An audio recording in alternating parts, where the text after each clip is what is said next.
আলহামদুলিল্লাহ এবছর 2024-25 শিক্ষাবর্ষে ঢাকা বিশ্ববিদ্যালয়ের কোঅর্ডিনেটেড ভর্তি পরীক্ষা সম্পন্ন হয়েছে। সো তোমাদের মনের মধ্যে একটা জিনিস ঘুরপাক খাচ্ছে যে ভাইয়া এবছর ঢাকা ইউনিভার্সিটির কোঅর্ডিনেটেড কাটমার্কটা কত হবে বা কত পজিশনের মধ্যে থাকলে আমি ঢাকা ইউনিভার্সিটিতে চান্স পাবো বা আমার রিটেন খাতা কত মার্ক পেলে আমাদের রিটেন খাতাটা চেক করা হবে। সো নানান কোশ্চেন নিয়ে তোমরা কিন্তু কি করছো, টেনশনে আসো।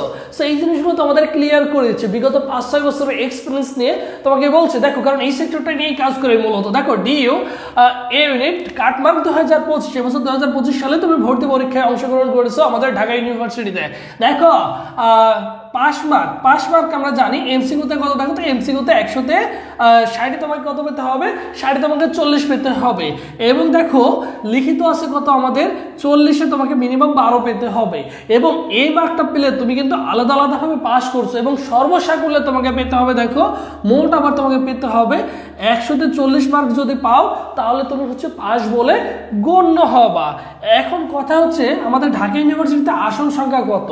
আমাদের ঢাকা ইউনিভার্সিটিতে আসন সংখ্যা রয়েছে দেখো 1851টি আসন সংখ্যা রয়েছে।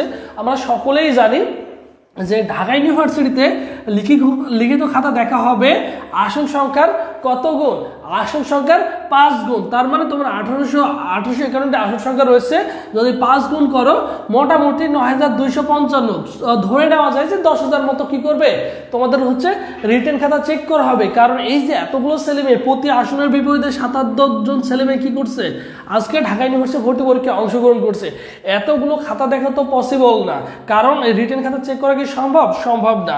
ঠিক আছে। সো সেই ক্ষেত্রে যাদের এমসিকিউতে মোটামুটি 24 থেকে 36 প্লাস মাইনাস আছে, এইরকমটা আছে, তাহলে 34 থেকে 36 প্লাস মাইনাস আছে, তাদের রিটেন খাতাটা চেক হওয়ার সম্ভাবনা অনেক বেশি রয়েছে। কারণ এই পজিশনের মধ্যে থাকলে দেখা যায় বিগত কয়েক বছর কিন্তু রিটেন খাতা চেক করা হয়েছে। সো আশা করা যায় যে এই 34 থেকে 36-এর মধ্যে থাকলেই তোমার রিটেন খাতাটা চেক করা হতে পারে। ঠিক আছে। রেজাল্ট প্রকাশটা কবে হয়? দেখো রেজাল্ট প্রকাশ দিতে তোমার প্রায় 20 থেকে 25 দিন সময় লেগে যায়। সো সেই ক্ষেত্রে মেধা তালিকা পদ্ধতিটা কেমন হয়? দেখো ভর্তি পরীক্ষা হবে আমাদের 100 মার্কের এবং জিপের উপরে মার্ক থাকবে কত 20, টোটাল 120 মার্ক। এই 120 মার্কের উপরে তোমাদের কি করা হবে, মেধা তালিকাটা প্রণয়ন করা হবে। সো সেই ক্ষেত্রে ভাইয়া এখন তাহলে আমাকে চান্স পেতে হলে ঢাকা বিশ্ববিদ্যালয়ে একটি আসন সুনিশ্চিত করতে হলে আমাকে কত মার্ক পেতে হবে? সো সেই ক্ষেত্রে ধরে রাখো 100-তে যাদের 58 থেকে 60 মার্ক পাবা তোমরা আজকে ভর্তি পরীক্ষায়, 58 থেকে 60 মার্ক, তারা আশা করা যায় যে ঢাকা ইউনিভার্সিটি একটি আসন সুনিশ্চিত করে নিতে পারবা নিঃসন্দেহে ইনশাআল্লাহ। আর ঢাকা ইউনিভার্সিটি কত পজিশন পর্যন্ত আসন পায়? মোটামুটি প্রতি বছরই 5000 পর্যন্ত কি পায়, অনায়াসে আসন পেয়ে যায়। এবং পরবর্তীতে দেখা যায় কিন্তু অনেক ছেলে আরও সুযোগ পেয়ে যায়। মোটামুটি 5000 মধ্যে থাকলে তুমি সেফ জোনেই থাকবা, যে 5000 মধ্যে যদি তোমার পজিশনটা মেরিট পজিশন হয়ে থাকে তাহলে অনায়াসে তুমি একটি আসন পেয়ে যাবা। এবং পরবর্তীতে এই 5500 6000 পর্যন্ত কিন্তু চলে যায়। ঠিক আছে। কেন চলে যায়? অনেক ছেলেমেয়ে বুয়েটে চলে যাবে, অনেকেই আছে মেডিকেলে তো তারা ভর্তিও হচ্ছে। তারপরে যাদের স্বপ্ন রয়েছে, আবার অনেকেই দেখা যায় যে ঢাবির চেয়ে রাবিতে ভালো সাবজেক্ট পাইছে, জাহাঙ্গীরনগরে ভালো সাবজেক্ট পাইছে, চট্টগ্রামে ভালো সাবজেক্ট পাইছে। আবার অনেকেই কাম ব্যাক করবে আমাদের এগ্রিকালচার ইউনিভার্সিটি যে গুচ্ছ 7-8টা এগ্রিকালচার ইউনিভার্সিটি রয়েছে সেখানে তারা চলে যায়। সো সেই ক্ষেত্রে লাস্ট পর্যন্ত ওয়েটিং লিস্টে থেকে দেখা যায় আসন সংখ্যা আবার এই যে 1851 চলে যায় 5000 5500 পর্যন্ত তারা কিন্তু সাবজেক্টটা পেয়ে যায়। বুঝছো? তাহলে তোমাকে কি করতে হবে, তোমার যদি পরীক্ষা আর এই পর্যন্ত থাকে দ্যাটস এনাফ, তাহলে মোটামুটি ভালো হয়ে গেছে। তোমার যে নেক্সট পরীক্ষা রয়েছে সেটার জন্য তোমাকে কি করতে হবে, ভালো করে বুঝতে প্রিপারেশন নিতে হবে। আর এবছর তোমরা যারা চট্টগ্রাম বিশ্ববিদ্যালয় ভর্তি পরীক্ষায় অংশগ্রহণ করবা বিশেষ করে, সো তোমাদের জন্য স্পেশাল আমাদের একটা অনলাইন মডেল টেস্ট ব্যাচ রয়েছে। সেখানে তুমি কি পাচ্ছ দেখো, চট্টগ্রাম বিশ্ববিদ্যালয় বাংলা প্লাস ইংলিশ আছে, যেটা তোমাকে বাধ্যতামূলক আনসার করতেই হবে। অনেকেরই দুর্বল প্রিপারেশন। সো বাংলার জন্য তোমাদের জন্য স্পেশাল 300 প্লাস এমসিকিউর একটা পিডিএফ এবং ইংলিশের জন্য 400 প্লাস এমসিকিউর একটা পিডিএফ তৈরি করা রয়েছে। এই 700 এমসিকিউ পড়লে মোটামুটি বিগত বছরের 14টা কারেক্ট ছিল, মোটামুটি আশা করা যায় যে 15টা কোশ্চেন তুমি অনায়াসেই কমন পেয়ে যাবে হুবহু, যদি এগুলো তুমি সুন্দর করে পড়তে পারো। ঠিক আছে।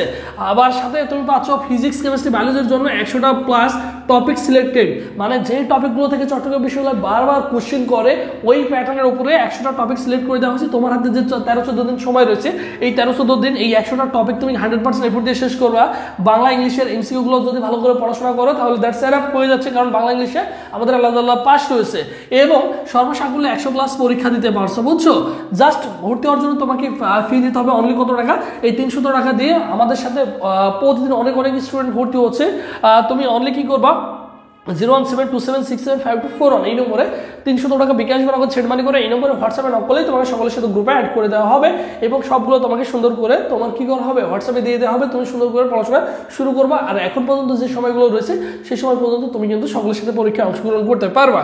সো মোটামুটি ঢাকা ইউনিভার্সিটিতে দেখো এই পজিশনের মধ্যে বা এই ক্রাইটেরিয়ার মধ্যে থাকলে তুমি অনায়াসে ঢাকা ইউনিভার্সিটিতে একটি আসন সুনিশ্চিত করে নিতে পারবা। অবশ্যই চান্স পাওয়ার পরে ইনশাল্লাহ তোমাদের সাথে দেখা হচ্ছে। সো সবাই ভালো থাকো, সুস্থ থাকো, পরবর্তীতে আবার তোমাদের সাথে দেখা হচ্ছে।